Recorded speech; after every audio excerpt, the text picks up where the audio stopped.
কবিতাটা কয়েকদিন আগে সত্যলোক মাসিক পত্রিকা থেকে হুম। ৪৮তম সংখ্যা হিসেবে বেরিয়েছে। আচ্ছা। এটা কিন্তু আমার বাস্তব জীবনের সঙ্গে জড়িত, কিন্তু জীবনের এই রানিং অধ্যায় হ্যাঁ। বলা যায়। হুম। হ্যাঁ, যেটা মানে আমার হয়তো অতীতের দুঃখ কষ্টকে অনেকটা ভুলতে সহযোগিতা করেছে। হ্যাঁ। হ্যাঁ, তা সেটাই আমি পাঠ করছি। হৃদয় কবিতার নাম হচ্ছে জীবনের অন্তরালে। হুম। আমার পরিচয় দিয়েছি, হ্যাঁ। আমি হরিপাল বাইখণ্ড থেকে আসছি। হুম, তো এবার আমি পড়ছি যে হৃদয় সাহিত্যের আকাশে হঠাৎ জ্বলে ওঠা এক নক্ষত্র অচিরেই যেন খসে গেল ধূমকেতুর মতো। ওটা ছিল খুবই উজ্জ্বল, কিন্তু জ্বলল কীভাবে? না, জীবনের শেষ লগ্নে যুক্ত এক সাহিত্য বাসর সেরে যেতে গিয়ে গন্তব্যে পড়ন্ত বিকালে, পরিচয় ক্ষণকালে, আমারই প্রয়াসে মাস দুই শেষে সভাস্থানে এক সাক্ষাৎ আনে। ক্ষণিক দানেতে ভরায় আমাকে অযাচিত সম্মান দামে। মুগ্ধতা বসে মধুর আবেশে, প্রণয়েরও দানা বাঁধে মনে। আসে দরকার একবার আর ছুটি তার কর্মেরই স্থানে। দেখেছি যতটা ব্যস্ততা ততটা দেখে বটে শ্রদ্ধারই চোখে। অনুচিত তবু ওরই ফাঁকে কবু নির্দেশ করি কিছু ঝোঁকে। ছিল না আসক্তি তাই বোধেছে বিরক্তি, বিলক্ষণই বুঝি যাহা আমি। তারপরই ফিরি দ্রুত কাজ সারি, আশ্রয় স্থলে এসে থামি। নমস্কার। ধন্যবাদ। এটুকুই বলি।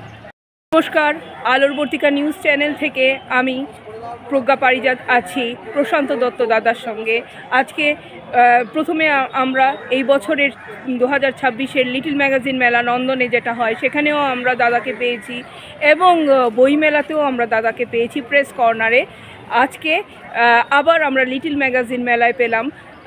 দেখি দাদার মুখ থেকে কি প্রতিবাদের ভাষা উঠে আসে, কারণ লিটল ম্যাগাজিন মেলা সবসময়ই প্রতিবাদের ভাষা তুলে ধরে মানুষের। তো কি বলেন এবং ওনার কবিতা অবশ্যই আমরা শুনে নেব। নমস্কার। এই মেলায় এসে খুব আনন্দ উপভোগ করছি। যদিও আমরা আগে যে মেলাগুলো করেছি ততটা বৃহৎ আয়তনযুক্ত নয়, হ্যাঁ, তবুও কিন্তু ভালো লাগছে। আর বহু মানুষ সব স্টলগুলোয় আসছেন, বই টই কিনছেন, হ্যাঁ, সন্ধান করছেন, সবই ভালো লাগছে। আর প্রতিবাদের ভাষাটা আমি যেটা বলতে চাইছি যে প্রতিবাদ মানে আমি তো কলমের মাধ্যমেই যেটুকু আমার প্রতিবাদ। হ্যাঁ, আমি রাজনীতি করি না বা রাজনৈতিক জীবনের সঙ্গে যুক্তও নই। তো কলমের মাধ্যমে কঠোর মানে বাস্তব নির্মম সত্য যেগুলোকে বলা হয়, আমি সবসময় সত্যের পক্ষে, মিথ্যার বিপক্ষে। হ্যাঁ, আমার এই একটি কন্যা, তাকেও আমি বারবার বলি যে আদর্শ বা চরিত্রকে গঠন করতে গেলে সত্যের আশ্রয় নিয়ে চলবে, তাহলে দেখবে তুমি কোনো জায়গায় আটকাবে। তো এটা যদিও আমি মেলা প্রাঙ্গণে দাঁড়িয়ে বলছি, হ্যাঁ, সেটা হচ্ছে আমার আদর্শটাও অনেকে জানবেন বলে। হ্যাঁ, পার্সোনালি তো আমি বলি।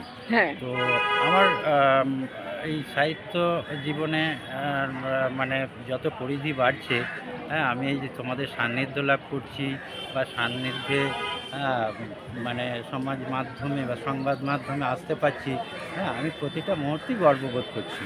হ্যাঁ, এবং তোমরাও ভালো থাকো, হ্যাঁ, তোমাদেরও ভাবি জীবন, হ্যাঁ, ভালোভাবে কাটুক এই কামনা জানিয়ে, হ্যাঁ, আমি একটা স্বরচিত কবিতা পাঠ করে শোনানোর চেষ্টা করছি।